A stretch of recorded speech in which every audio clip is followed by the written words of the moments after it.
One thing that discipline definitely does help you with is it helps you get things done. And when you get things done, when you actually do things, you have more success. If you have more success, and sometimes a big part of success is just not being lazy and just doing it. Yeah. That's like 90% of it is just showing up. Get there and start working. Like, you're not gonna feel perfect every day. If I only worked out when I felt good, I'd be a fat because there's a lot of days I don't want to do it. It's pretty much the same with everybody that actually gets good at something. There's got to be those days you push through, and they're probably going to be more numerous than the days you don't. And so the benefit of discipline, in my eyes, has always been that through discipline I get things done.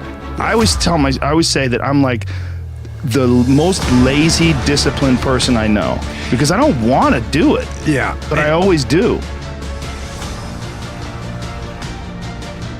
Our bodies, for whatever reason, most people, their associations are to avoid anything that's uncomfortable.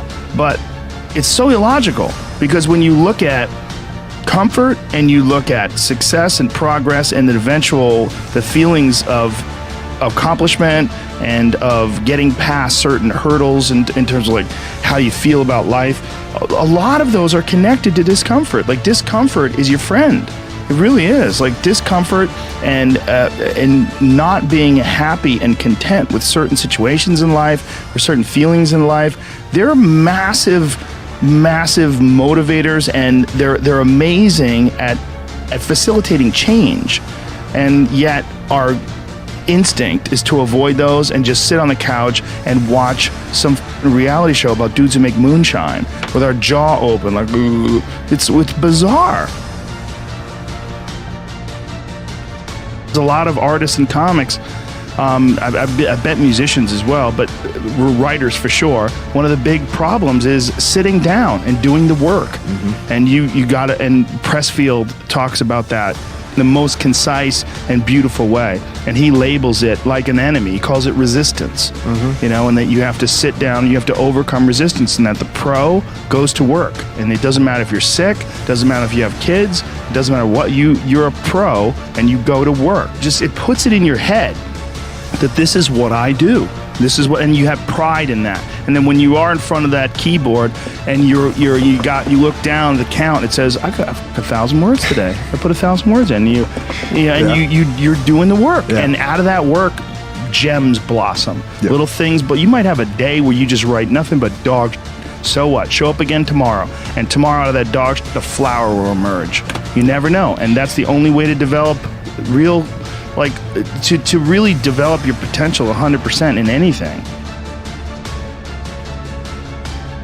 If I look back on anything I've ever done, mistakes I've ever made, paths that something that I put out that I didn't quite, maybe I just waited 3 months before I released that, or maybe I should have, re-edited that blog post a couple more times before I put it online, or those things drive me crazy. The things that I've done have driven me crazy, yelling at someone I didn't have to yell at them for, or whatever.